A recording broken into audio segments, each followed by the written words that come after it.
हाय, तो कैसे हैं आप लोग। मैं उम्मीद करता हूँ आप सब ठीक होंगे। तो let's begin to our video. आज की वीडियो का टॉपिक है कि हम अब ब्रांड बिल्डिंग तो करते हैं, चलो अमेजोन पर प्राइवेट लेबल करते हैं। तो ब्रांड बिल्ड करने के पहले तो हमें एक ब्रांड का नेम चाहिए होता है।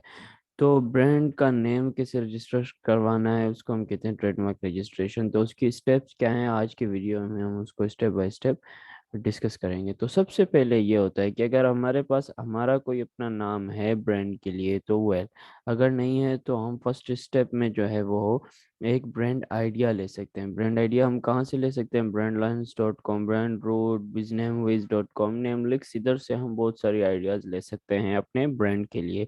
तो हम सिर्फ एक की तरफ चलते हैं, इनमें से एक को चेक करते हैं। हम चेक करते हैं brandlines.com को। हम्म, ये रहा brandlens.com। brandlens.com पर हम बिजनेस नेम आइडियाज़ में चलते हैं। बिजनेस नेम आइडियाज़ में हमें क्या चाहिए? हमें अपने प्रोडक्ट के लिए जो है वो एक चाहिए आइडिया, प्रोडक्ट ब्रांड नेम के लिए चाहिए।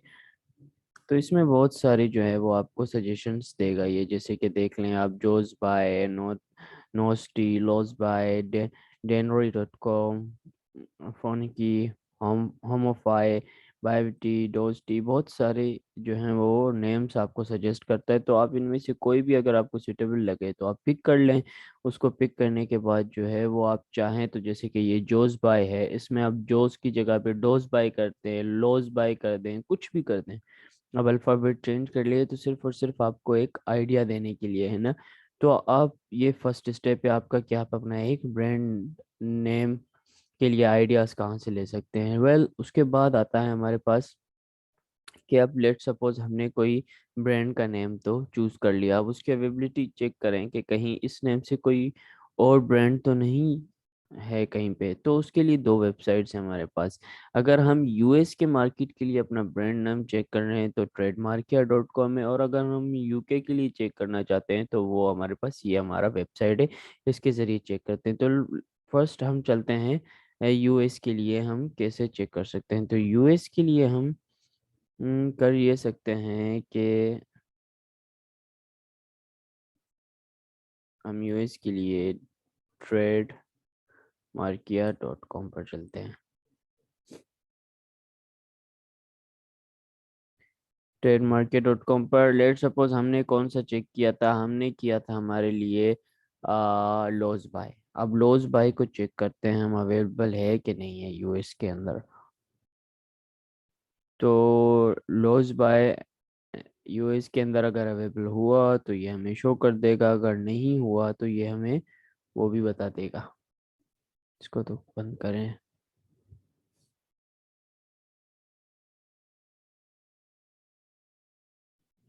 लॉस बाय, जैसे कि देख रहे हैं कि लॉस बाय जो है वो ऑलरेडी कहीं पे यूज्ड है, क्योंकि कोई ये बता रहा है कि lamp, bath installation, battery operated night lights वगैरह, इन इस जो है वो क्या कहते हैं, इन प्रोडक्ट्स के लिए लॉस बाय ऑलरेडी रजिस्टर हो चुका है। तो हम शायद इसको यूज़ नहीं कर सकते, ऑलरेडी किसी के यूज़ में है। तो हम इसमें चेंजिंग करते हैं, हम कहते हैं कि हमें चाहिए डोज बाय। हम डोज बाय को चेंज करके देखते हैं डोज बाय है कि नहीं है हमारे लिए अवेलेबल। तो ये देखिए कि हमारे पास जो है वो डोज बाय ट्रेडमार्क के लिए अवेलेबल है, ये रहा अवेलेबल है हमारे लिए। तो हम इसकी बुकिंग करवा सकते हैं यहीं से। देखिए, यूनाइटेड स्टेट्स के लिए चाहिए तो इतने डॉलर्स का है, तो हम इसको पे and complete the work flow, हम इसको परचेस करके फिर हम डोज बाय के नाम से और कोई जो है वो रजिस्टर नहीं करवा सकेगा। तो ये किसके लिए था? ये यूएस के मार्केट के लिए था। और चलते हैं अब यूके के मार्केट के लिए। तो यूके के मार्केट के लिए अगर देखा जाए तो ये वेबसाइट है, इस वेबसाइट को जो है वो हम इधर सर्च करते हैं। इसमें जाने के बाद आप जाएंगे सर्च बाय कीवर्ड, फ्रेज और इमेज। इसमें जाने के बाद हम चेक करेंगे यूके के मार्केट के लिए कि हमारा जो नेम था डोज बाय अवेलेबल है या नहीं। तो उसमें हम सर्च करते हैं डोज बाय। देखें, पहले भी किया हुआ है मैंने सर्च। तो डोज बाय, कम ऑन आजा। Your search found for marks, मतलब कि देखें कि doze by dreams, dozy days and goes by, तो ये सिमिलर है, मतलब कि डोज बाय एग्जैक्टली तो नहीं है मगर उस जैसे इन नेम्स से जो है वो ये नाम से रजिस्टर हैं। तो हम ये एग्जैक्ट ये नहीं कर सकते, मगर हाँ हम अपने लिए जो है वो डोज बाय रख सकते हैं, मगर इस चीज़ का ख्याल रहे कि वो डोज बाय ड्रीम से कोई मैच ना होना चाहिए या इस तरह से। अब ये दिखा रही है इनकी क्लासेस के, मतलब उसने 3 क्लासेस में जो है वो एक 20, 24, 35, इनमें इतनी क्लासेस में उसने जो है अपने नाम को यूज़ किया हुआ है। इधर भी उसकी क्लासेस दिखा रहा है और रजिस्टर्ड हैं, ये सारे रजिस्टर्ड हैं। कब रजिस्टर हुई थी, ये उनका डेट है, फाइल डेट वगैरह, ये सब कुछ उनके बारे में इंफॉर्मेशन है। सही है, तो ये हम यूके के मार्केट के लिए इसको हम इस तरह से, अगर डोज बाय नेम से कोई होता तो वो डोज बाय भी हमें शो कर देता है इधर, मगर नहीं है यूके में, तो हम अपना एक तौर पर डोज बाय को यूज कर सकते हैं। चलो हमने ये तो चेक कर लिया कि यूके और यूएस में हम अपना ब्रांड के रजिस्ट्रेशन का तो चेक कर सकते हैं। वेल सिर्फ और सिर्फ ये भी तो नहीं है ना, उसके बाद हमें क्या करना होता है, ब्रांड नेम के हमें डोमेन, एक वेबसाइट भी तो बनाएंगे ना अपने, उससे क्या कहते हैं कि ब्रांड नेम से एक वेबसाइट भी तो हम बनाना ज़रूरी होता है। तो फिर हम चेक करते हैं कि वो अवेलेबल है या नहीं है कहीं पर।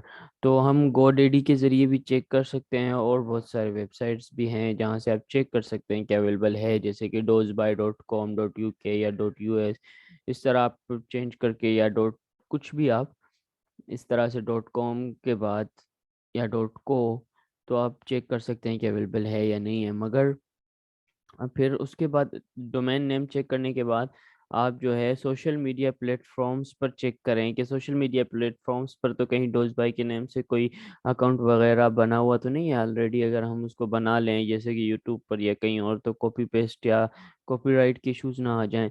तो उसके लिए जो है हम चाहते हैं इनमें से किसी पर, लाइक कहाँ गया, हम जाते हैं ये हमारे पास जो namecheck.com और नेम चेकर या नोएम, इनमें से एक चेक करते हैं। हम नेम चेक.com पर जाते हैं, name check dot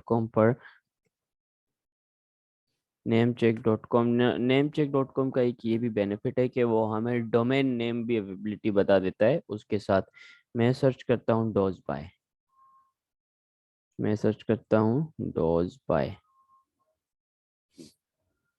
क्रॉसवॉक्स, sky crosswalk, चलो ये होगा, और एक ये है traffic light, verify, I am not robot, ना सर्च।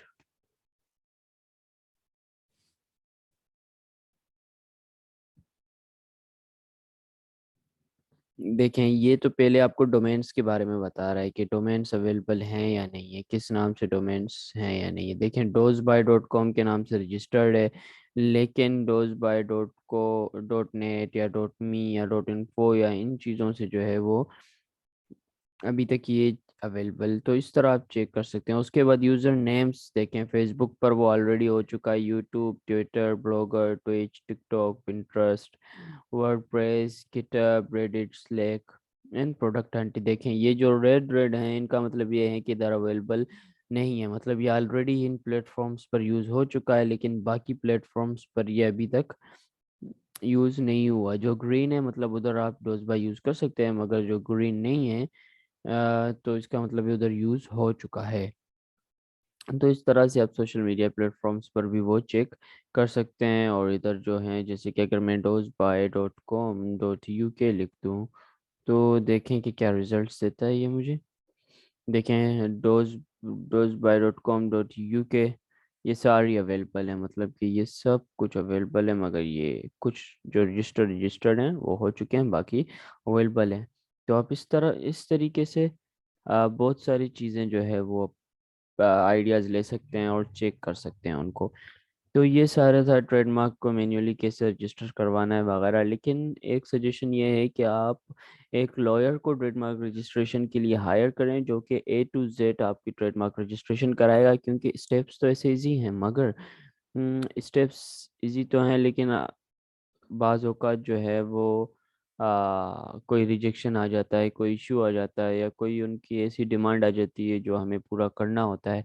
तो उसके लिए हम काफ़ी परेशान हो जाते हैं। तो एक लॉयर जो है वो A to Z इस चीज़ को हैंडल करता है, वो एक्सपर्ट होता है इस चीज़ में।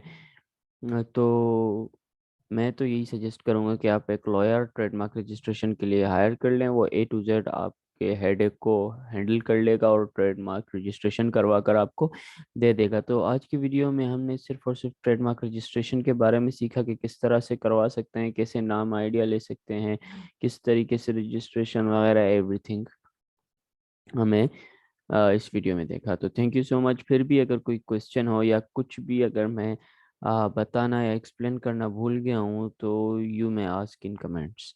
Thank you so much. Take care and bye bye.